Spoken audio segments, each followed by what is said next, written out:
La première fois que j'ai entendu parler de cet objectif-là, c'était pendant le salon de la photo. Du coup, je l'ai acheté, le 18-300 mm, un objectif pour absolument tout faire. En tout cas, c'est comme ça qu'on nous le présente. Ça fait déjà plus de 1 an que je l'utilise et je vais pouvoir te faire un petit peu la review de ça, de mon utilisation, avantages, inconvénients et de surtout pour qui c'est. Est-ce que c'est vraiment un objectif qui est fait pour toi par rapport à tes besoins et tes envies? C'est ce qu'on va voir tout de suite. Parlons un petit peu déjà de cet objectif-là.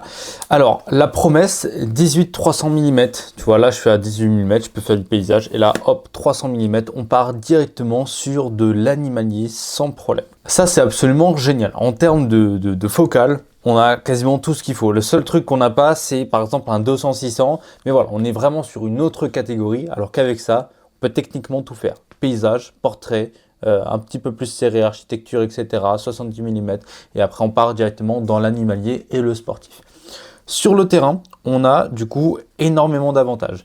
Pas besoin de changer d'objectif, c'est-à-dire que tu veux faire du paysage et en même temps photographier quelqu'un qui est très loin, hop, le même objectif. Tu veux juste avoir le moins de poids possible, et hop, tu prends un seul objectif et tu peux tout faire avec. Et ça te permet de gagner énormément de temps parce que je connais beaucoup de photographes qui, tu vois, le temps de changer l'objectif, etc. Déjà, ils perdent du temps et ils perdent du shoot, des images qui auraient pu être vraiment exceptionnelles. Par exemple, moi, je l'ai utilisé beaucoup dans tout ce qui était événementiel. Et du coup, des fois, tu as besoin de faire un plan large et des fois, tu vois, il y a quelque chose qui se passe à 35 mètres et tu as juste envie de capturer l'émotion d'une personne, donc vraiment un portrait d'une personne qui est hyper loin, sans qu'elle te voie. Paf, avec ça, tu peux le faire absolument sans problème. Donc, en termes de promesses, absolument génial, on peut tout faire, ça c'est sûr. Par contre, là où ça va commencer à être un petit peu plus chiant, c'est qu'on va parler de la qualité d'image. Est-ce qu'elle est vraiment bien par rapport à d'autres objectifs, par rapport aussi à l'ouverture? Parlons de l'ouverture tout de suite, 3.5, 6.3.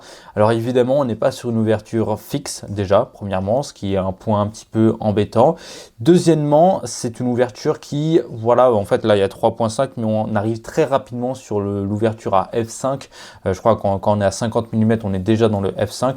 Donc on perd beaucoup en luminosité et en flou d'arrière-plan. Par contre, si on est sur du 300 mm, le flou d'arrière-plan, que tu sois sur du coup un 3.5 ou un 5.6, enfin tu seras à 5.6 minimum, mais franchement on aura déjà un beau flou d'arrière-plan, mais c'est sûr que tu n'auras pas un 2.5 parce que enfin 2.8 parce qu'un 2.8 ça coûtera quelques dizaines de milliers d'euros pour ce qu'il y a. Donc voilà, il faut faire un petit peu la balance entre ce que tu veux investir, ce que tu peux avoir en termes d'optique, de focale et en termes d'ouverture aussi. Moi je trouve pas ça très déconnant, 3.5, 6.3. Évidemment j'aurais bien aimé un fixe, même un fixe à 4 ça m'aurait été plus intéressant, mais un fixe à 5 ça commence déjà à être un petit peu plus compliqué. Donc voilà, il faut faire quand même attention à ça. Donc en termes de capacité en basse lumière, un petit peu compliqué. Pour les puristes, si on parle de bokeh, de piqué, plein de trucs comme ça et tout, évidemment, il va être moins intéressant parce que déjà, c'est une focale qui est variable et à 18 ou 300 mm, ils disent que sur les bords et tout, ça peut avoir un truc et tout. Sincèrement, ça c'est vraiment pour les puristes et tout. Moi, j'en suis pas un. Je vois juste que la qualité, elle est très très belle. C'est une qualité que je peux imprimer, que j'ai imprimé chez moi dans une énorme affiche et tout de 1,5 m. C'est mon gorille et tout. C'est parfait en fait. C'est une très belle qualité d'image. Mais voilà, les puristes, ils vont dire que oui, il y a des objectifs qui font plus de qualité, plus de bokeh, etc. Et oui, si tu prends un 50 mm qui est fixe, il va faire une meilleure qualité d'image à 50 mm que celui-là qui fait du 50 mm. Mais celui-là, il peut faire du 18 au 300 mm. Tu vois, c'est là où il y a le switch, quoi. Donc, pour te donner un avis final, ce qui m'a frustré, c'est un petit peu, voilà, l'ouverture, un petit peu évidemment de cet objectif-là. Donc, les basses lumières qui sont un petit peu compliquées. C'est un objectif qui, quand même, pèse son poids. Mais si tu dois emporter qu'un seul objectif et pouvoir tout faire avec, ce sera évidemment celui-ci. C'est un objectif que tu peux pas mettre sur un stabilisateur parce que du coup, vu que tu vas l'allonger, il est assez lourd, etc. Il faut vraiment que ton stabilisateur soit très bien équilibré ou avoir un Pro ou au moins un RS3 au minimum, pas un RS3 mini, on en a un de RS3 mini et ça le fait pas du tout. Donc il faut faire attention à ça.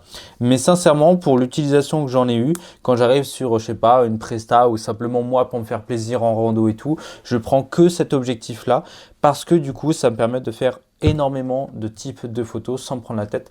Par contre, un point qui est important à mentionner, c'est pas un objectif qui est stabilisé. Enfin, il mentionne qu'il y a une sorte de stabilisation, etc.